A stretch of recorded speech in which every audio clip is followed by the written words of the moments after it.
और आज एक ऐसी खबर जिसको कि उत्तर प्रदेश के मुख्यमंत्री ने बताया कि उनका पसंदीदा विषय है, फेवरेट सब्जेक्ट है। वो सब्जेक्ट है माफिया।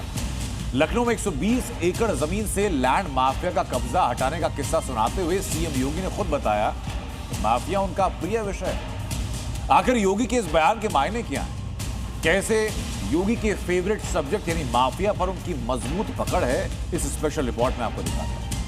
यूपी पुलिस की ही लैंड है लेकिन एक माफिया का कब्जा है, तो मैंने कहा ये तो हमारा सबसे प्रिय विषय है। सीएम योगी का फेवरेट सब्जेक्ट है माफिया। उससे निपटने का हथियार है बुलडोजर और एनकाउंटर, और मिशन है अपराध मुक्त उत्तर प्रदेश। योगी राज में माफिया और अपराधियों के खिलाफ एक्शन एक अभियान के तहत क्यों लिया जाता है, इसका राज खुद यूपी के सीएम योगी आदित्यनाथ ने बताया। सीएम योगी ने एक पुराने किस्से का जिक्र करते हुए साफ कहा है कि माफिया उनका सबसे प्रिय विषय है। दरअसल यूपी की राजधानी लखनऊ में जब लैंड माफिया खुर्शीद आगा ने यूपी पुलिस की जमीन पर ही प्लांटिंग शुरू कर दी, तो योगी ने उसकी फाइल खोल दी और यूपी पुलिस की 120 एकड़ जमीन को खाली तो करवाया ही, उस पर फॉरेंसिक इंस्टीट्यूट भी बनवाया। 120 एकड़ लैंड है वो, एयरपोर्ट से मुश्किल से 3 किलोमीटर की दूरी पे। उसकी कीमत कैसा आपको पता होगा। और अच्छा समय आया, मुझे बताया कहा साहब वो प्लॉटिंग करना शुरू कर दिया है। मैंने कहा घबराइए मत, मैंने कागज निकाले उसके। फिर मैंने कहा रेवेन्यू बोर्ड में किस अधिकारी ने इसके पक्ष में किया था, कब किया था, निकालो उसकी पूरी कुंडली निकाल दो। निकाला, बोर्ड ऑफ रेवेन्यू के चेयरमैन को बुलाया। मैंने कहा तत्काल इसको स्टे करो। वो हाई कोर्ट गया, मैंने इधर एफआईआर लॉन्च करवाई और फिर वहां पे अगले दिन हमारा बुलडोजर पहुंच गया था।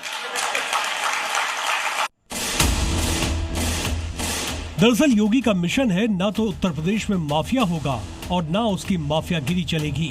जब से योगी ने यूपी की कमान संभाली है, तब से योगी के टारगेट पर माफिया है। इस माफिया को मिट्टी में मिला देंगे। 2017 में जब योगी आदित्यनाथ ने उत्तर प्रदेश की सत्ता संभाली, तब उन्होंने विधानसभा के भीतर ही ऐलान कर दिया था कि अपराधियों और माफियाओं के लिए यूपी में कोई जगह नहीं होगी। इसके बाद शुरू हुआ जीरो टॉलरेंस और मिट्टी में मिला देंगे वाला अभियान। 9 साल में यूपी का अपराध जगत पूरी तरह बदल गया। जिन माफियाओं के नाम से कभी जिले कांपते थे, उनके साम्राज्य बुलडोजर के नीचे जमींदोज हो गए। प्रयागराज का माफिया अतीक अहमद, जिसके कब्जे में करोड़ों की जमीनें थी, उसके आलीशान मकान और अवैध निर्माण जमींदोज कर दिए गए। परिवार पर गैंगस्टर एक्ट लगा, संपत्तियां कुर्क हुई और जिस जमीन पर कभी अतीक का कब्जा था, वहां गरीबों के लिए मकान बन गए। पूर्वांचल के डॉन मुख्तार अंसारी, जिसके नाम से कभी सरकारी अफसर तक खौफ खाते थे, उसकी करोड़ों की बेनामी संपत्तियां जब्त हुई। लखनऊ से लेकर गाजीपुर तक अवैध इमारतों पर बुलडोजर चला। उसके आर्थिक साम्राज्य को ध्वस्त कर दिया गया। कानपुर के बिकरू कांड के आरोपी विकास दुबे ने 8 पुलिसकर्मियों की जान ले ली थी, लेकिन कुछ ही घंटों बाद उसका किला कहे जाने वाला आलीशान घर मलबे में बदल गया। उसकी लग्जरी गाड़ियां तोड़ दी गई और कुछ दिनों बाद पुलिस मुठभेड़ में उसका अंत हो गया।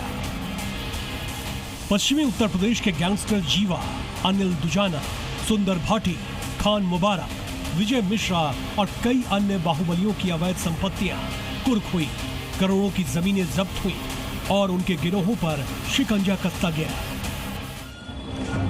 योगी राज में अपराधियों पर पुलिस का ऐसा खौफ छाया है कि अब बदमाश खुद हाथ जोड़कर माफी मांग रहे हैं। गाजियाबाद में ऑपरेशन क्लीन स्वीप के तहत अपराधियों को पोस्टर लेकर अपराध छोड़ने की शपथ दिलाई गई। मुजफ्फरनगर में मुठभेड़ के दौरान घायल हुए शातिर डकैत भी हाथ जोड़कर भविष्य में अपराध न करने की कसम खाते नजर आए। योगी जी गलती हो गई है, आगे से गलती नहीं होगी। यानी यूपी में योगी फोर्स की बुलेट से डरकर सूबे के अपराधी अब अपराध से तौबा कर रहे हैं। जब माफिया योगी का फेवरेट सब्जेक्ट है, तो साफ है कि उत्तर प्रदेश में उनके खिलाफ युद्ध भी तब तक जारी रहेगा जब तक यूपी के एक एक माफिया मिट्टी में नहीं मिल जाते। इस माफिया को मिट्टी में मिला देंगे। ब्यूरो रिपोर्ट, जी मीडिया।